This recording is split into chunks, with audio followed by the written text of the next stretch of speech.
ఇటు చిక్కడపల్లి శ్రీ వెంకటేశ్వర స్వామి దేవస్థానం ఈవోపై సస్పెన్షన్ వేటు పడింది. ఈవోకే రామాంజనేయులు అవకతవకలకు పాల్పడినట్లు గుర్తించారు. ఈ మేరకు దేవాదాయ శాఖ కమిషనర్ హనుమంతరావు తనిఖీలు నిర్వహించారు. దాతలిచ్చిన బంగారం, వెండి ఆభరణాలపై లెక్కలు సరిగా లేనట్లు గుర్తించారు.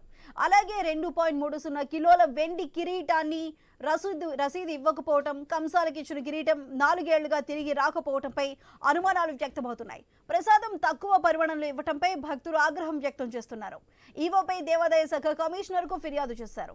ఈవో నిర్లక్ష్య సమాధానం ఇచ్చినట్లు భక్తులు ఆరోపించారు. అటు ఆలయ అద్దె ఆదాయంపై లెక్కల నిర్వహణలో లోపం బయటపడింది. దీంతో కమిషనర్ చర్యలకు ఆదేశించారు.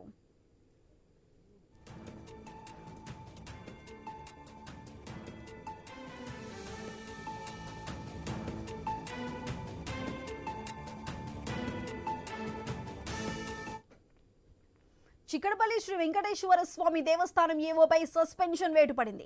ఈవోకే రామాంజనేయులు అవకతవకలకు పాల్పడినట్లు గుర్తించారు. ఈ మేరకు దేవాదాయ శాఖ కమిషనర్ హనుమంతరావు తనిఖీలు నిర్వహించారు.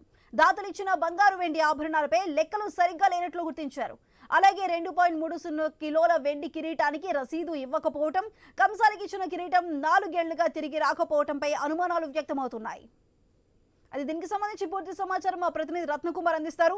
రత్నకుమార్, చెప్పండి, చిక్కడపల్లి శ్రీ వెంకటేశ్వర స్వామి ఆలయంలో అవకతవకలు జరుగుతున్నాయంటూ కూడా చెబుతున్నారు.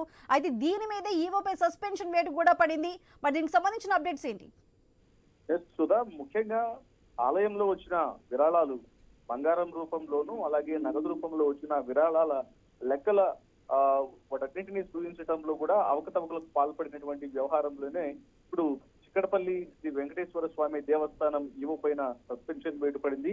ఈవోకే రామాంజనేయులు ఈ అవకతవకలకు పాల్పడినట్లు గుర్తించారు. ఈ మేరకు దేవాదాయ శాఖ కమిషనర్ హనుమంతరావు తనిఖీలను నిర్వహించడం జరిగింది. గత కొద్ది రోజులుగా దాతలు ఇచ్చినటువంటి బంగారు, వెండి ఆభరణాలపైన సరిగ్గా లెక్కలనేవి చూపించట్లేదు. దాదాపు 2.30 కిలోల వెండి కిరీటానికి రసీదు అనేది ఇవ్వలేదు. కంసలికి ఇచ్చినటువంటి కిరీటం 4 ఏళ్లుగా తిరిగి రాలేదు అనేటువంటి అనుమానాలు అనేవి వ్యక్తం అవుతున్న నేపథ్యంలోనే రైడ్ అయిన తనిఖీలు అనేవి చేయడం జరిగింది. మరోవైపున ప్రసాదం విషయంలో కూడా ఇవ్వవలసినటువంటి పరిమాణంలో కన్నా తక్కువ పరిమాణంలో ప్రసాదాన్ని ఇస్తూ ఉన్నారు.